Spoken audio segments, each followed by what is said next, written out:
an Unspoiled Network podcast. This is Spoil Me, covering Crazy Ex-Girlfriend, Season 1, Episode 13. Josh and I go to Los Angeles. In this episode, remember how I said that we all like Josh because he's not the guy that would kiss her when he still has a girlfriend? Well, maybe he's the guy we like anyway? Welcome to Spoil Me.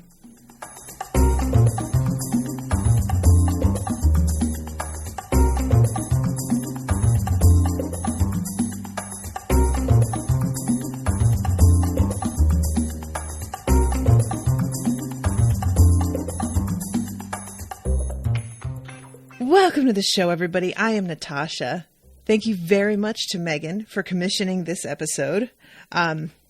Yeah, Megan, when you were commissioning this, you knew which episode it was, right? Were you cackling to yourself? All of you have probably been cackling to yourselves this entire time. This episode is a real roller coaster. And I think that the Jap rap battle is probably my favorite song so far, which isn't super surprising because I love me some rap and I really love the 90s feel, or even the earlier than 90s feel.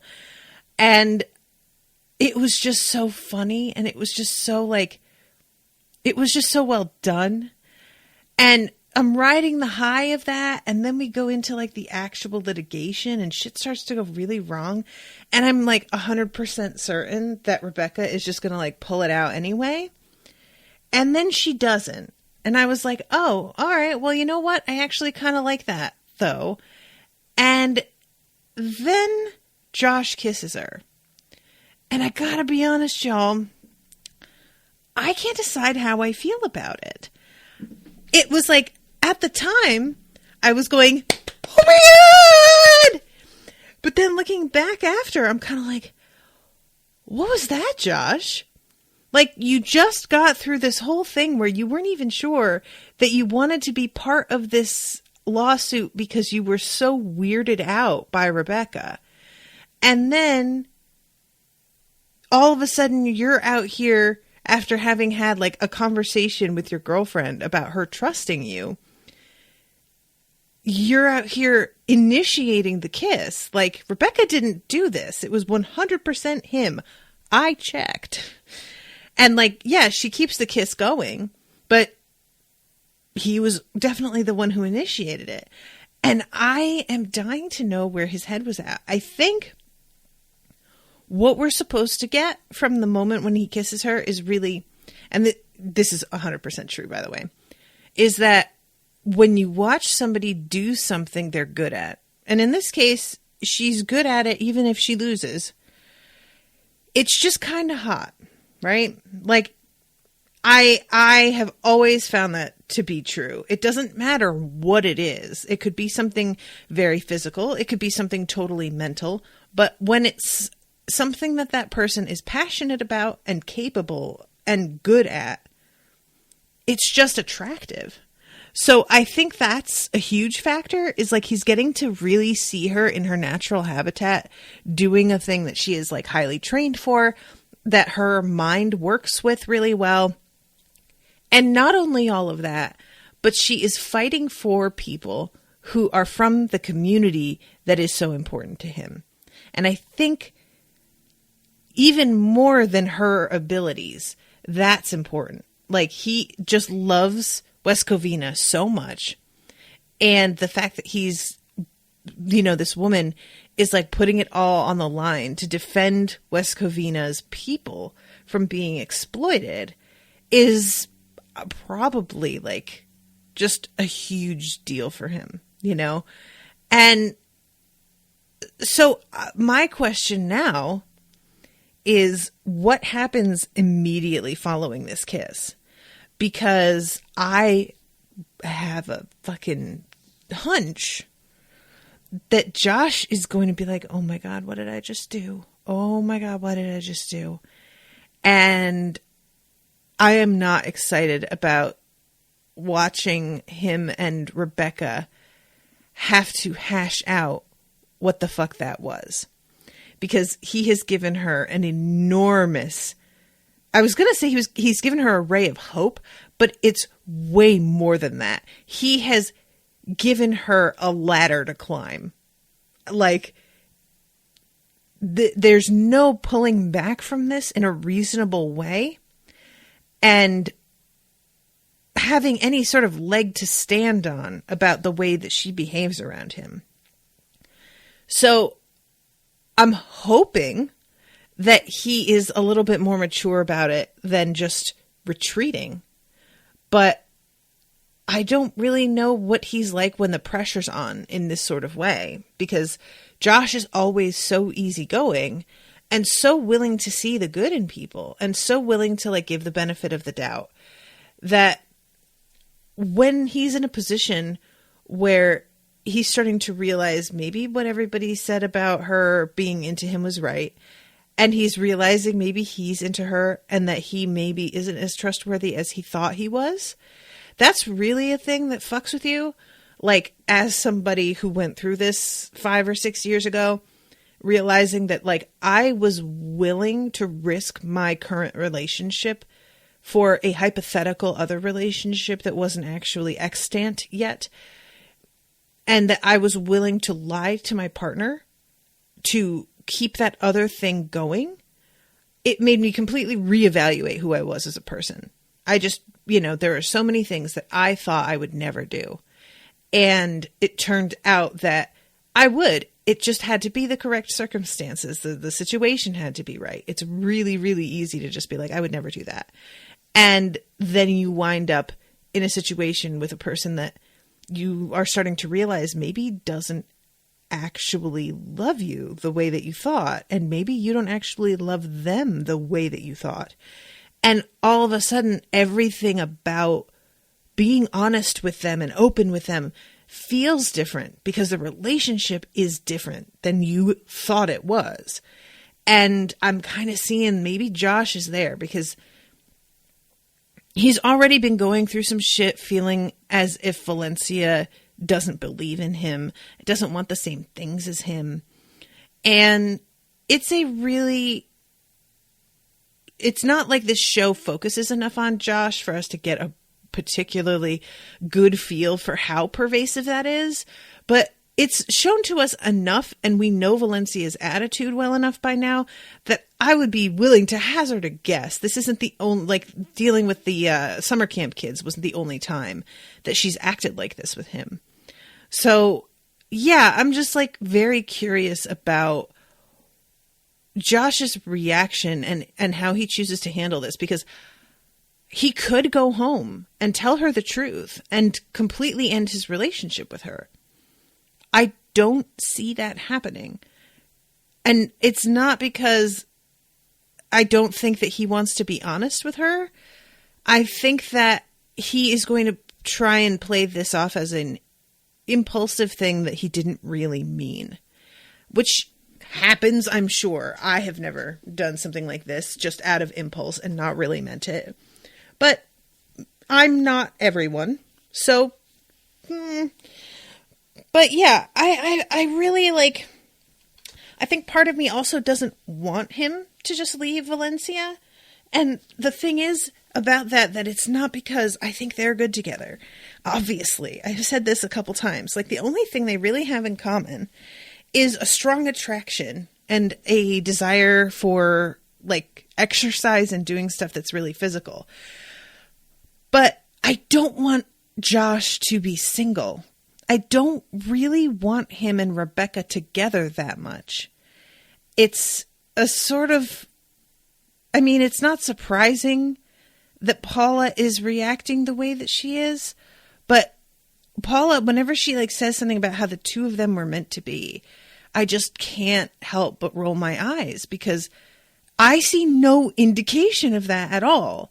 And I think, like, it's unclear to me whether or not the show feels this way or if the whole thing is meant to be that Paula is just such a loyal friend that she has sort of taken Rebecca's side utterly and completely, simply because this is the woman that she knows and trusts and who has a good head on her shoulders, and she feels this strong away, and everything that, like, when Rebecca reports back about the progress that she's making after various incidents, it does seem like he's starting to be more and more interested.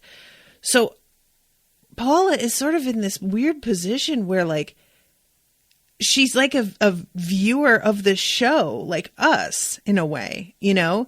But she is taking a very different approach to what's happening. She's seeing it all very much at face value and very much canted towards Rebecca being the good guy.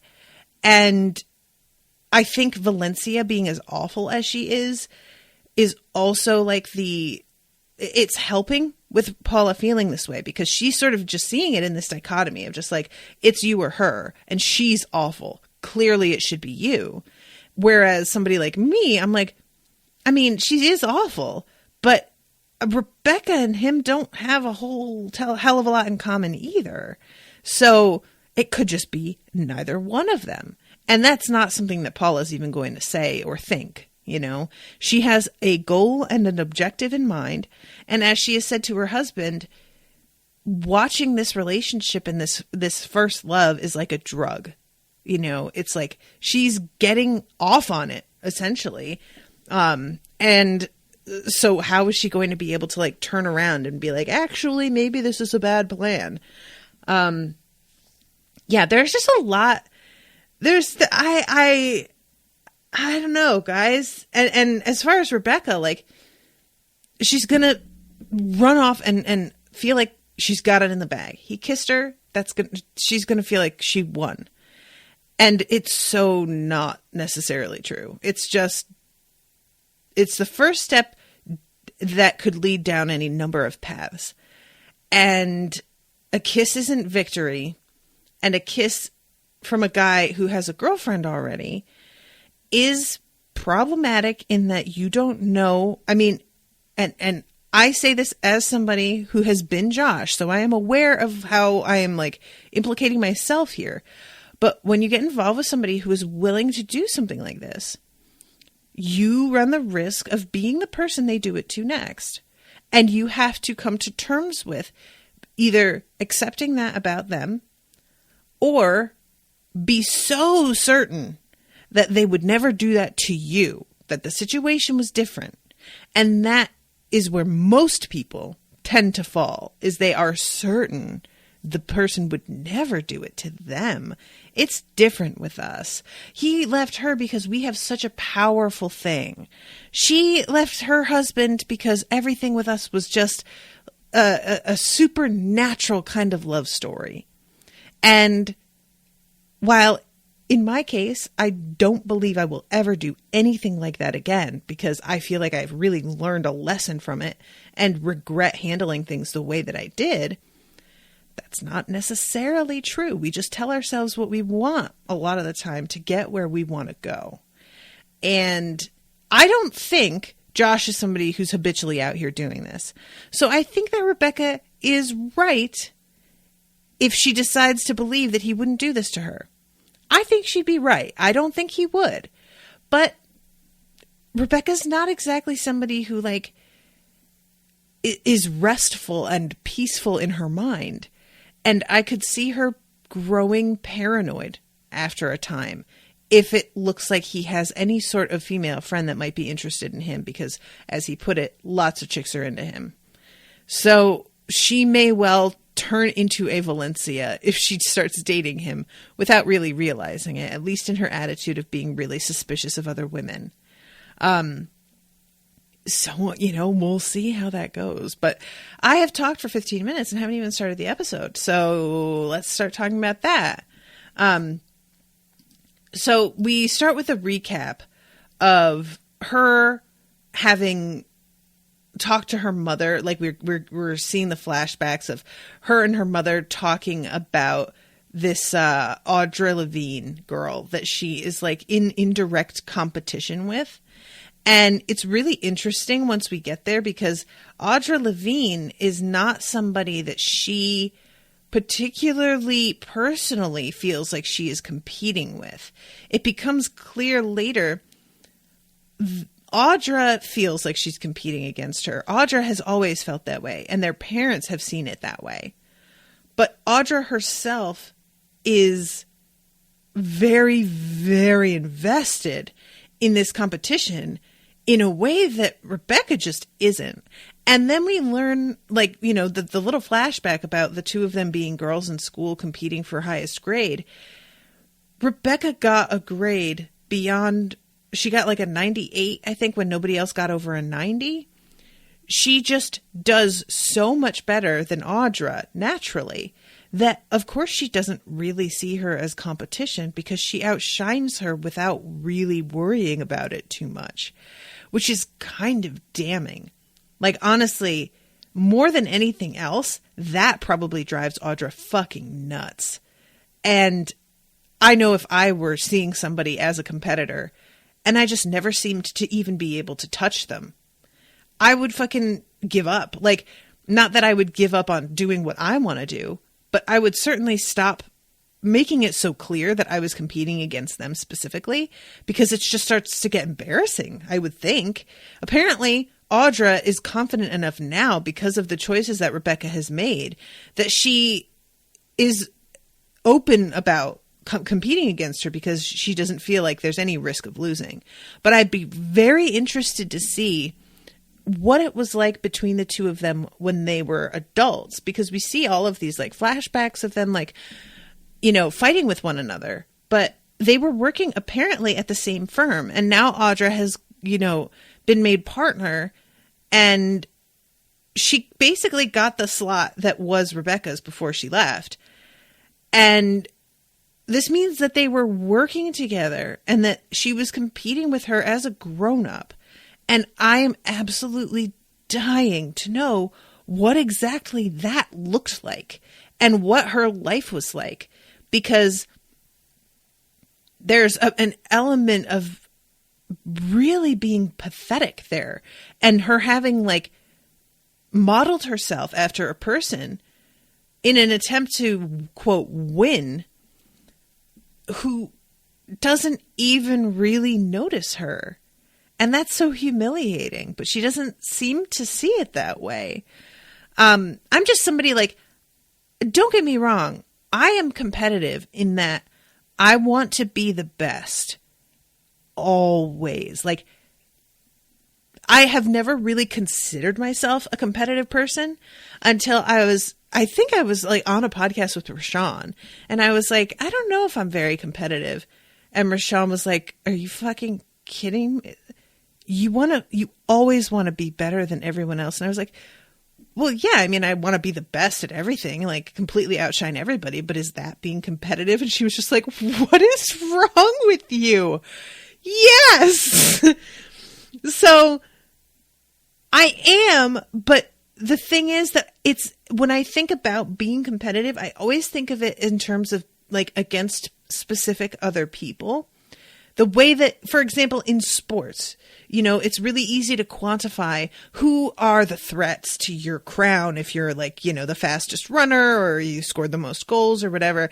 And you see that person as somebody that you go up against. And in the way that I am competitive, it's often really nebulous. I am usually talking about things that are sort of creative, in which it's really up to individual judgment whether somebody is better than another person in the first place.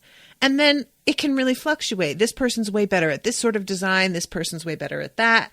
I am modeling myself or looking at that person in terms of like what I want to be when I'm talking about this thing. But when it comes to something else, I look at this person's work. And so it feels a lot less distinct to me. This thing with them, though, is so very by the book. They want to get the best grades, go to the best school, get like admitted to the best law firm, and become partner and like the top earner or closer or whatever of that law firm. this is pretty simple and straightforward to assess, right? And when we hear that this girl went to Cornell when Rebecca went to Harvard, I mean, if you care about school names, and I tend to, honestly, I want to admit that it doesn't matter. But the thing is, like, socially, it 100% does matter. It does. It's like, I hate it, and it's stupid, and it really doesn't make a whole lot of sense, and it's riddled with, like, problematic bullshit and cronyism and whatever, nepotism, but it does matter. And she went to Cornell, Rebecca went to Harvard, Rebecca won. She 100% won, and she's not wrong when she's talking about it later with Trent. So let's talk about Trent. Erica says, I love the conversation about how Cornell is the community college of the Ivy League. To which Trent says, why even go to college? And she says, like, join the Navy. Oh my God. I love these moments where the two of them sort of bond over shitting on somebody else.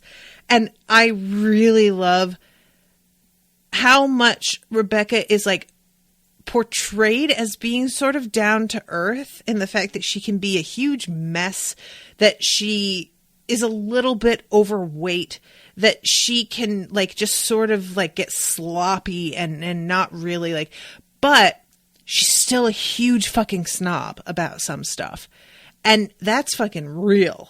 Like, that feels 100% true. And I like when that leaks out, because we all have our thing, you know? I'm going to be somebody who's like, oh, she went to Harvard. Okay. Like, I'm going to make fun of her for that. But when I find out that she pours her spaghetti sauce cold over hot pasta, I will definitely have some shit to say about that. We all have our thing, guys. So, okay.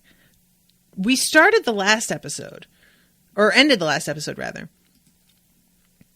with me being absolutely fucking mystified as to what was going on with Trent.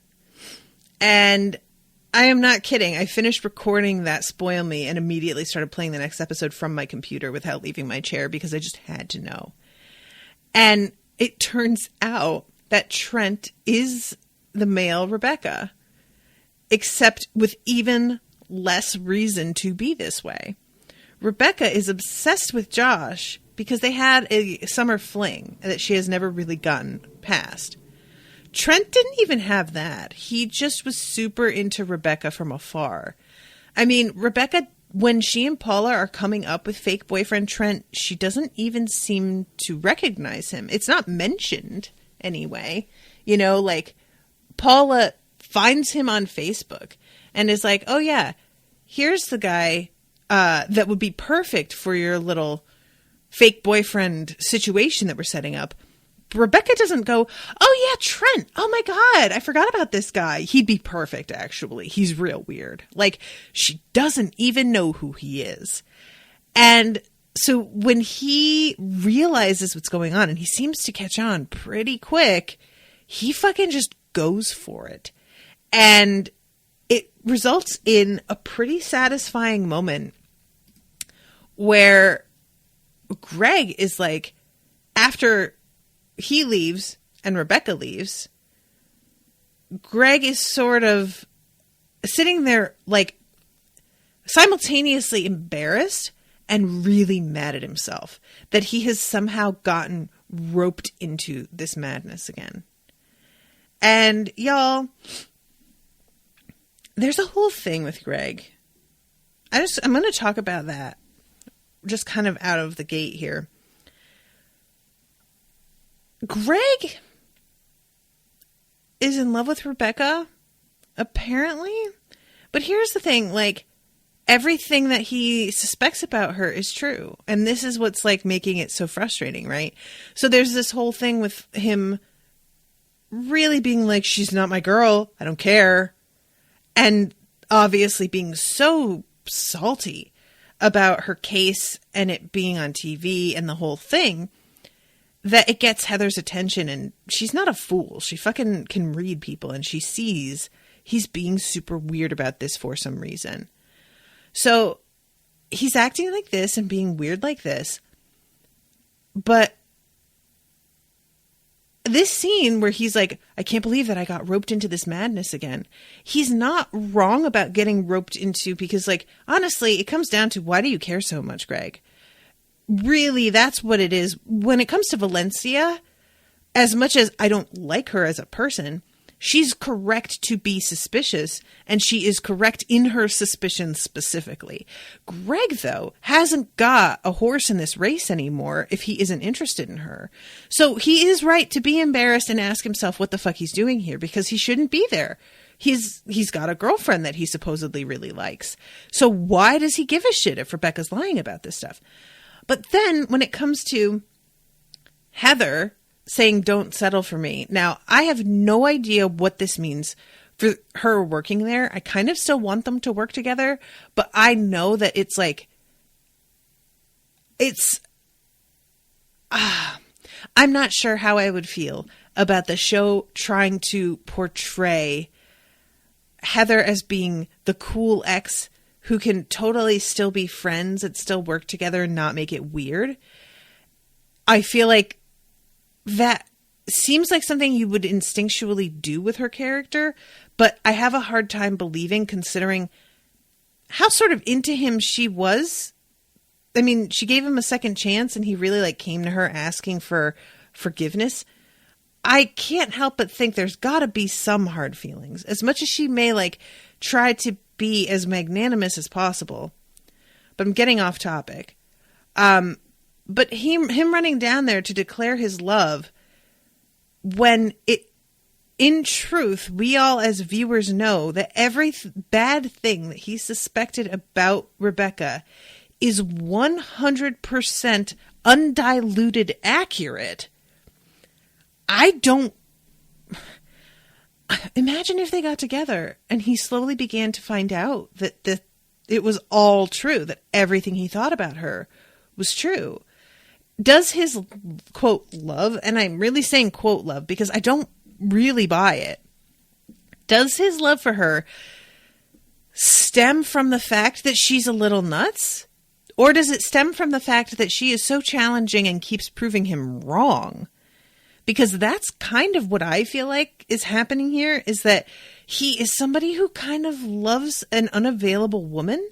And the fact that she constantly is at arm's length, and he is the one sort of pushing her away by consistently accusing her of things and suspecting her of things and then turning out to be wrong.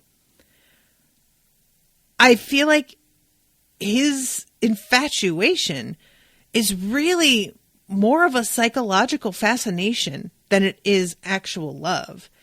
And if he started to figure out that she was being like this, everything he thought she was doing is 100% what was happening, I can't imagine how that would go. I really can't. Like, would it make him go, oh my God, I was right about you, and feel like this was a terrible idea, I should not be with you? Or would it make him think, oh my God, I was right, and he would be like affectionate about it and kind of think it was funny? Or would it cause him to just become so self-reflective and fucking melancholy that he just sort of withdrew unintentionally, which feels more correct? Josh tends to be a bit of a navel gazer. I mean, not Josh, Greg. But him arriving and running in on the two of them kissing, it's like he's heartbroken, of course, because he's into her and it's so clear that she's not into him like that. At the same time, he was like really getting on her case and on Josh's case for the fact that Josh has a girlfriend already. And so the fact that he was proven wrong and thought like, oh, never mind. You do have this other boyfriend, and me suspecting that you made this up turned out to be totally wrong. I'm the asshole. And then he runs down there and finds her kissing him and is like, oh my God, everything I initially thought about you was true. We don't really get to hear his thoughts and reactions to seeing them kissing. And so Paula says, "You're a nice guy, you really are, but the two of them were meant to be." And we don't get him saying anything. I don't know how much of that heartbreak is purely because Rebecca is interested in somebody else, and how much of the heartbreak on his face is because Rebecca is exactly the person he thought when he was thinking the worst of her. Because that's pretty awful to like have thoughts of about somebody and then constantly tell yourself, God, why am I like this? I'm sure they're perfectly nice. I can't believe that I thought this. And then find out you were right. That sucks. So it might be a combination, I'm sure, you know? And also, it would be one thing if only Paula saw him and her kissing, but now that Greg has seen it, what happens? Because he can't just keep hiding that. Greg is, I won't say he's aligned with Valencia, because after the incident with Trent, he sort of pulls back on that and is just like, I can't believe I keep doing this with you. But I feel like he could be bitter enough about this that he does run off and say something. I don't want to believe that, but when we're hurt, and hurt in this very specific way that's been brewing for a minute, it's not just being let down but by the fact that he's into Rebecca and she's not into him, but he also was like rejected by his girlfriend who sees how he feels about Rebecca. So he has lost 2 relationships today. I could see that making him be a little bit spiteful and irrational and go off and tell Valencia exactly what he saw. It all depends. I don't know. But this opening scene with Trent is amazing because I can't believe this. I'm a half hour into this episode and I haven't even I've talked about the episode. So I don't feel like, but still I haven't really gone scene by scene at all. But this opening scene with Trent is so great because there are a few things happening here. We don't know what's going on with Trent deciding that he is going to have Rebecca's back. We don't know what's going through Josh's head, except that he keeps on giving Valencia and Greg looks like, yeah, guys, because it's a combo of him judging them and also looking at himself and being like, God, and what was I thinking? It is exactly what it looks like. They are together. So I really enjoy the expression on his face as being like a combo of judgment for them and himself. So Trent leaves and both Valencia and Greg walk away looking incredibly frustrated. And Josh is trying to be cool to Rebecca and be like, yeah, he seems nice. And this is when Greg is like, what am I even doing here? I have to let this go. And Valencia apologizes to Josh and is like, I guess I was wrong, but he's not her boyfriend. I can feel it. This is what's so frustrating about Valencia. She's not a great person, but she's correct about this. You know, when I was talking with Owen about this show a little while ago, he compared it to a wackier female lead version of Breaking Bad, where you're rooting for somebody who really isn't great and who is doing some fucked up stuff and low-key out here ruining people's lives a little bit for their own gain. And those people that he's fucking with, or she in this case, might not be good people, but they are also correct about their assessment about this person. And I really enjoy that we have a show with a female lead that is like this and that we can root for, because it's a tough thing. It's so rare that female-led shows that the woman character gets to be complex and flawed and a mess. It's really like something that we don't like to let happen a lot. And it's starting to open up and be truer now and a little bit more common. But this show is so extreme with it, you know? Oh, Megan says that's so funny because I'm pretty sure that was part of the pitch. No shit. All right. Well, then perfect. So let's see. We go to, oh my God, guys, just real quick. Daryl and White Josh.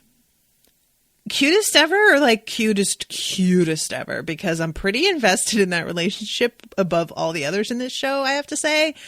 And I love the fact that he wants to go like somewhere out of the city to get drinks. And Josh is like immediately, oh yeah, you're still in the closet. Look, buddy, you do what you got to do, but I'm not doing that again. And that Daryl immediately sort of realizes like, oh wow, yeah, that was super shitty of me. I take it back. Let's just be together. And then shouts in front of the courthouse that he's like gonna go on a date with this guy that he has a crush on. And some dude walks by and says exactly what I said, which is, wow, he is way out of your league. Good job, which is true. And White Josh defends him by saying, shut up, he looks like Tom Selleck, which, does he? Okay, I mean, he's got a mustache. I guess that's enough. But you are way out of his league. You kind of know that too. But it's fine because Daryl's adorable, and I'm not like, what do you see in him, Josh? God. Guys, Josh is just so damn cute when he's flirting with Daryl. It's really like, So, all right. Let's get to Rebecca coming home and finding out exactly what the fuck is going on with Trent, because it turns out that he has like watched her from afar and he found out exactly why these people were calling him, and he decided to use this as his in. And she tells him like, come on, buddy, this isn't going to happen between the two of us. You have to know that. You need to leave, because he's in her house. And he says, oh, I would really hate to go to your friends and tell them that I don't actually know you.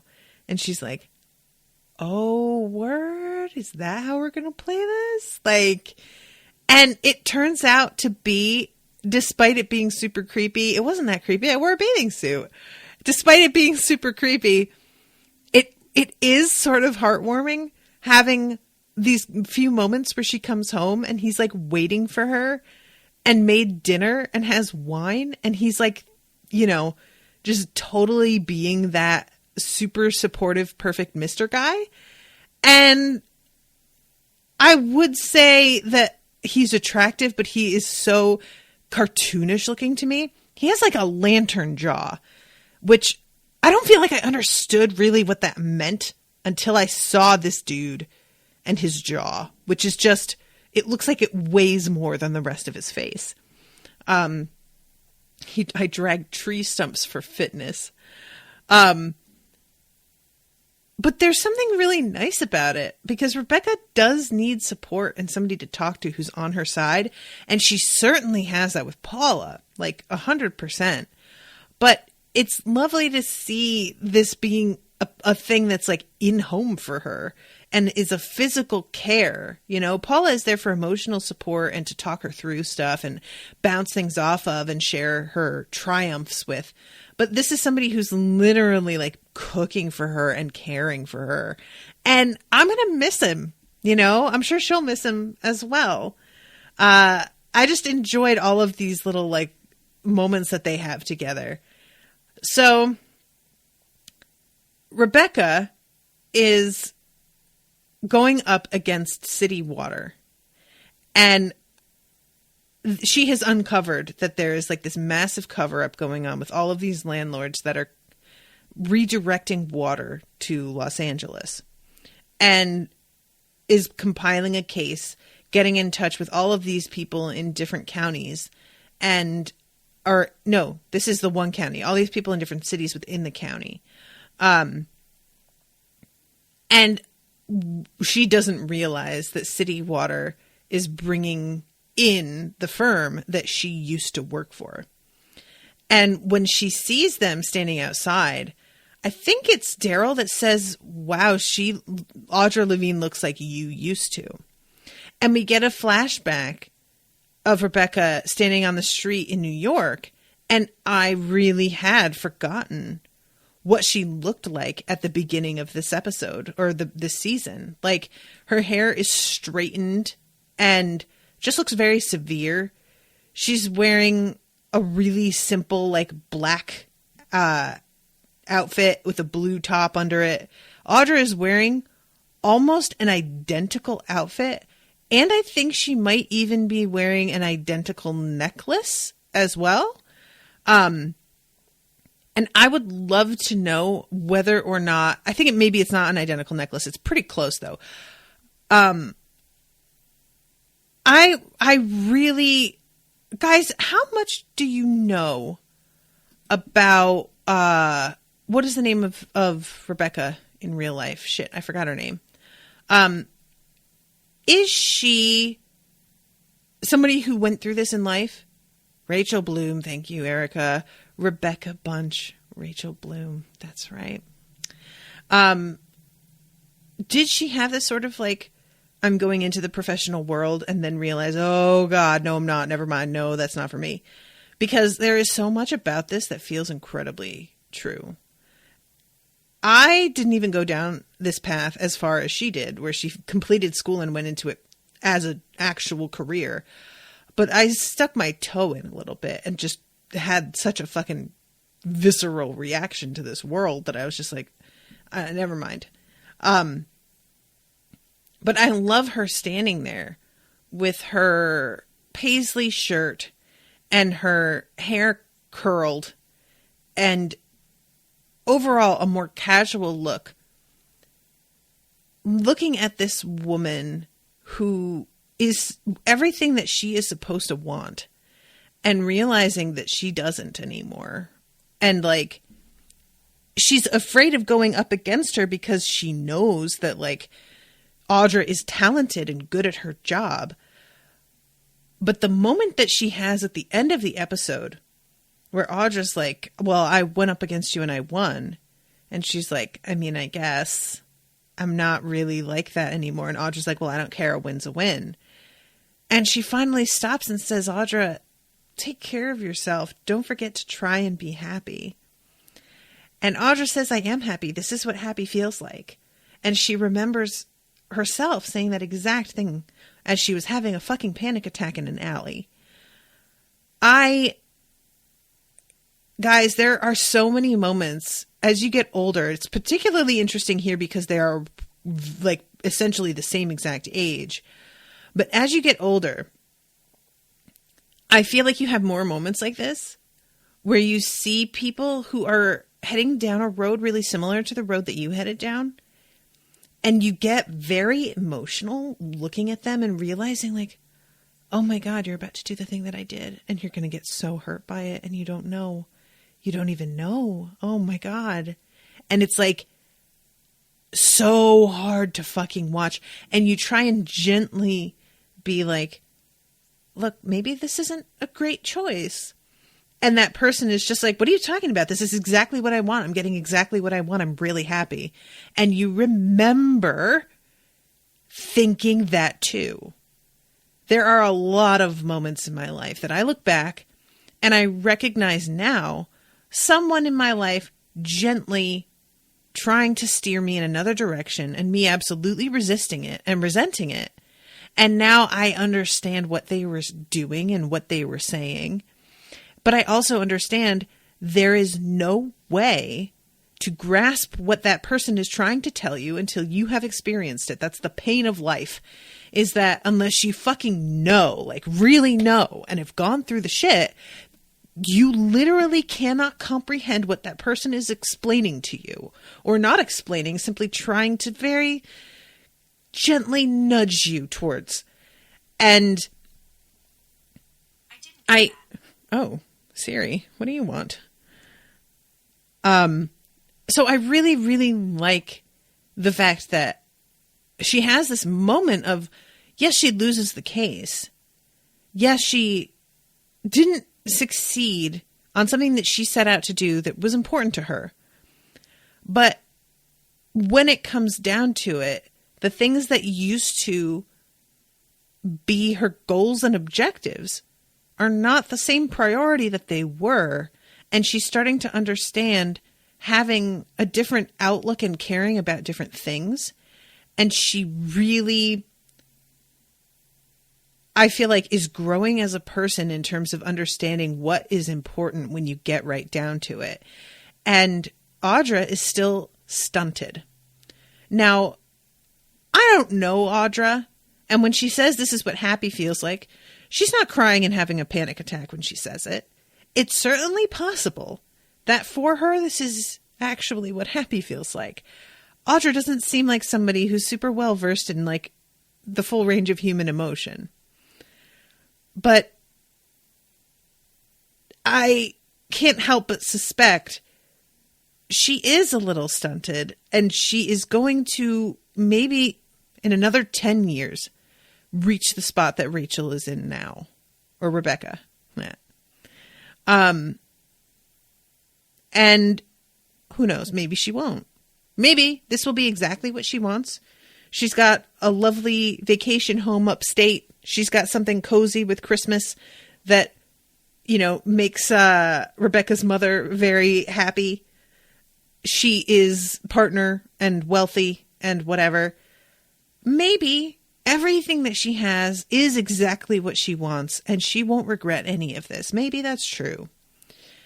But it does sort of make you pause, you know, and wonder. And I am super duper curious about whether we're going to see her again ever.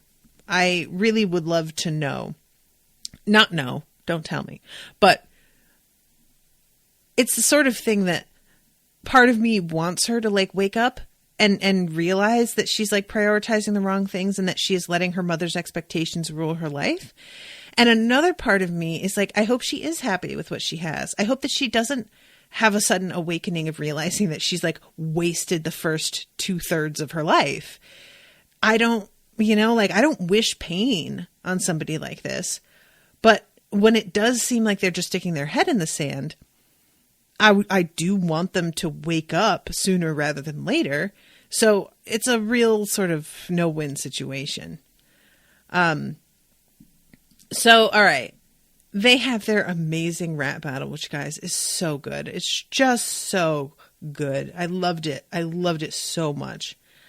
And, oh my God, guys, I'm just like fast forwarding through parts I've already talked about. And I love the All Things Considered apron that Trent is wearing when she comes home.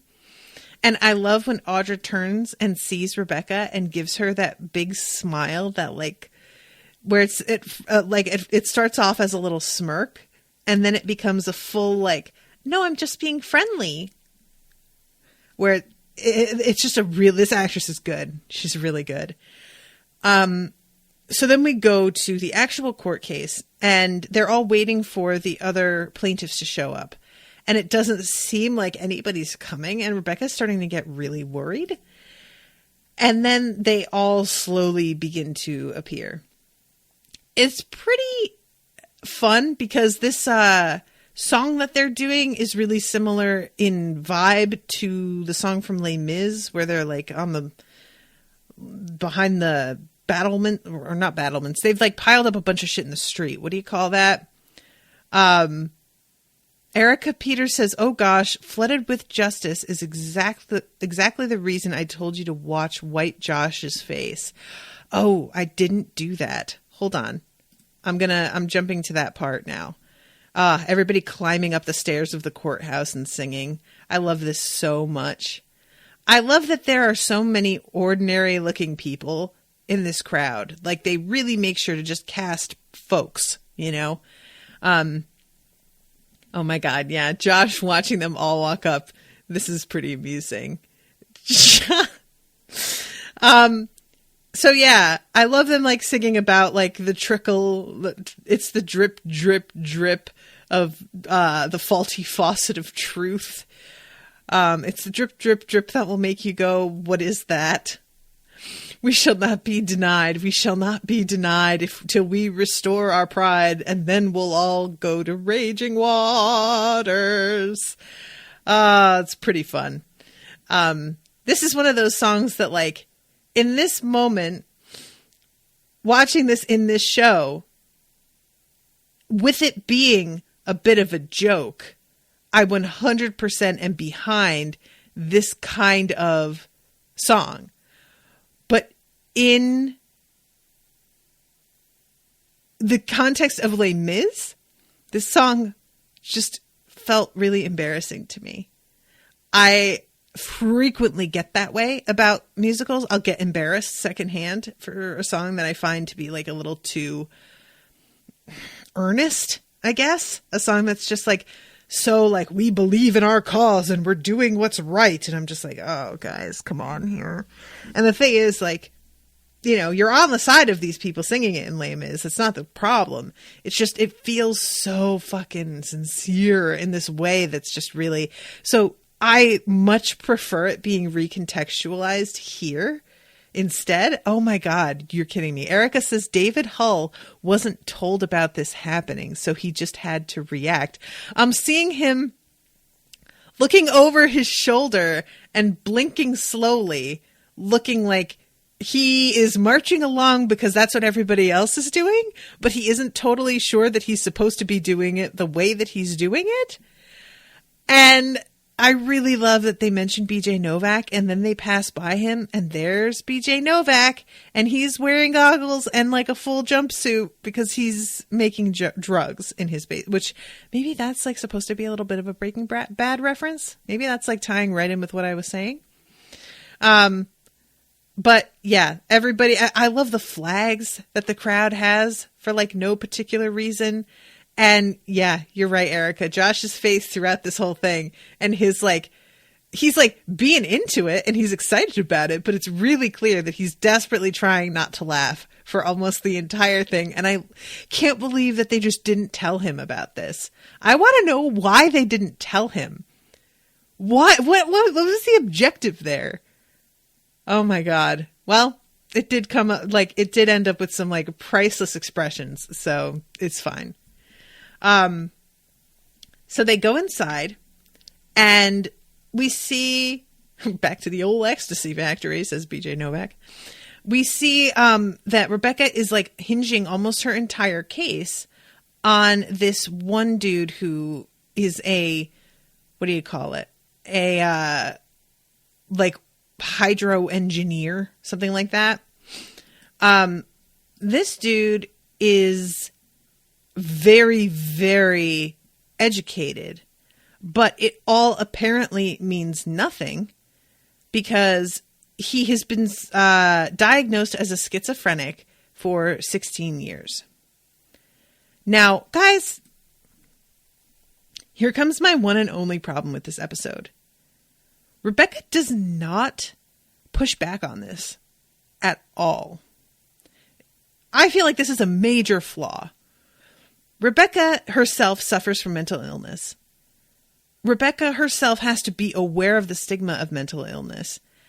And you're telling me she doesn't raise an objection about the relevance of his having a mental illness in connection with his professional life? Like, that's just a given to me.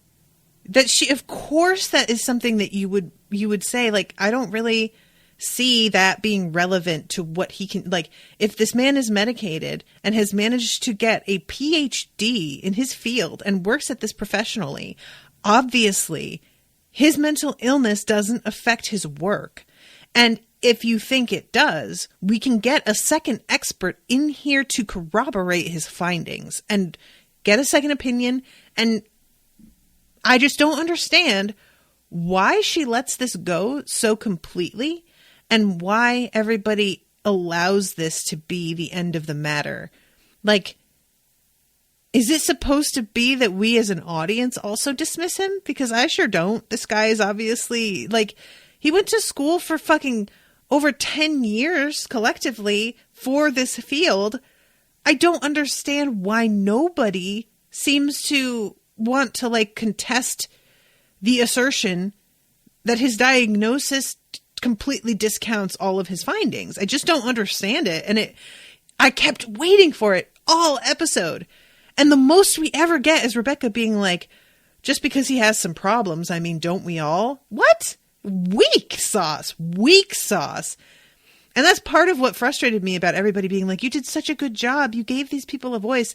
It's hard for me to be like, oh yeah, Rebecca's super good at her job, when she doesn't even raise the slightest bit of protest at this irrelevant attack.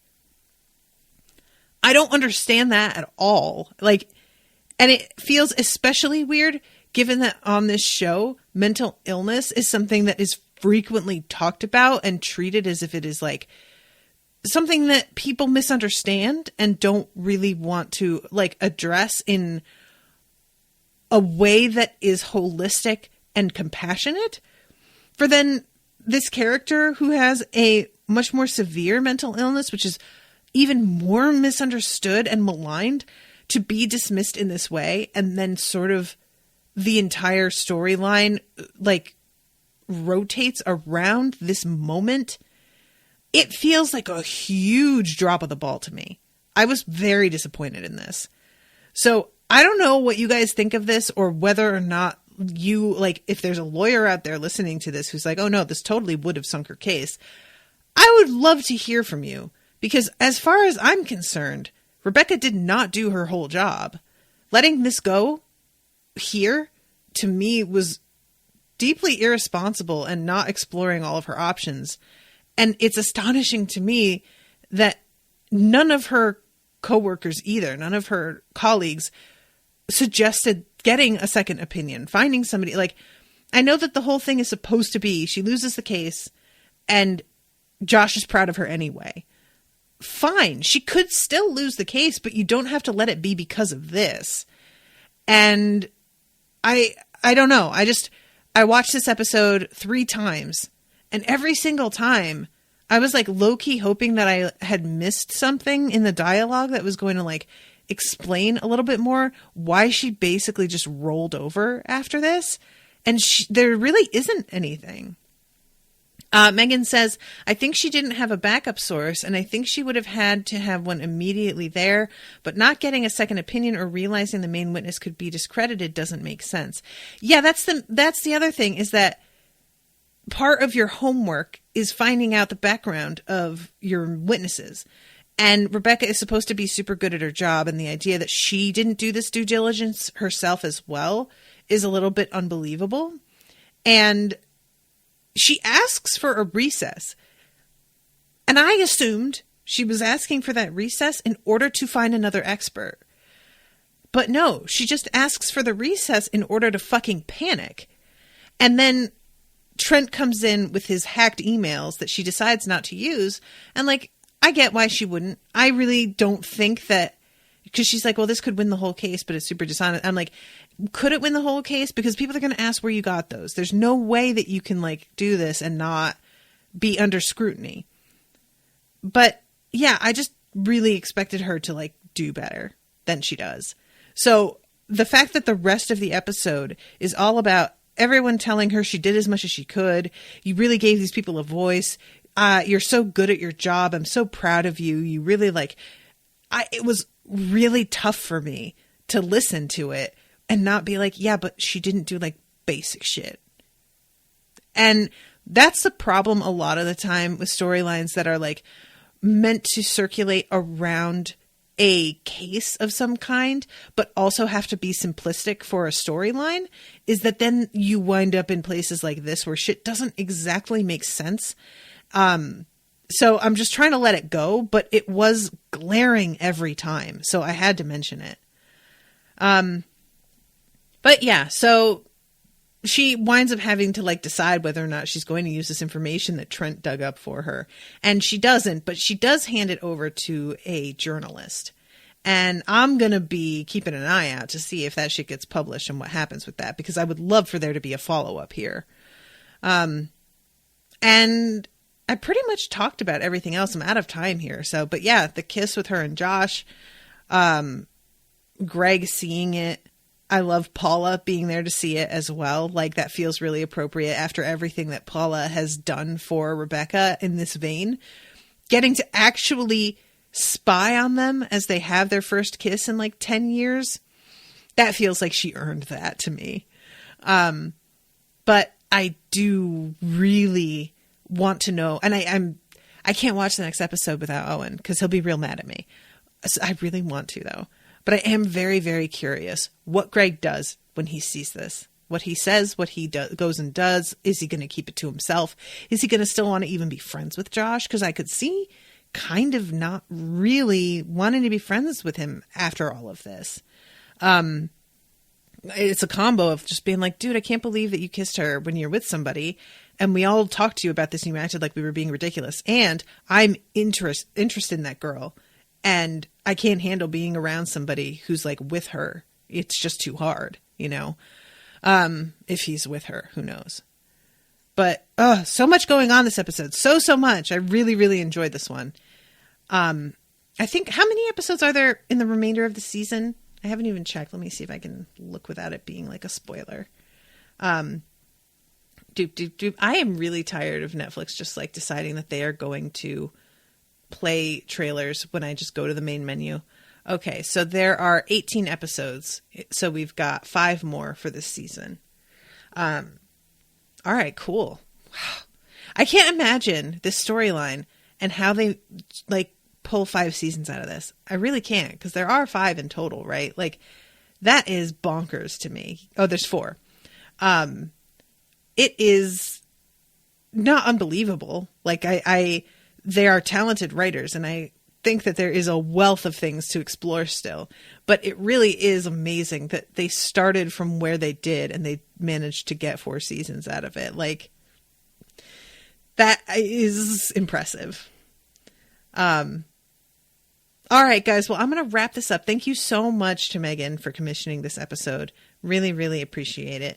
Thanks to all of you for being in the chat, and Erica for telling me about fucking White Josh not knowing about this, which is just, I want to rewatch that with Owen now and point this out to him because I think he will fucking love that. But thank you all again, and I can't wait for the next one. Yay. Toodaloo, motherfuckers.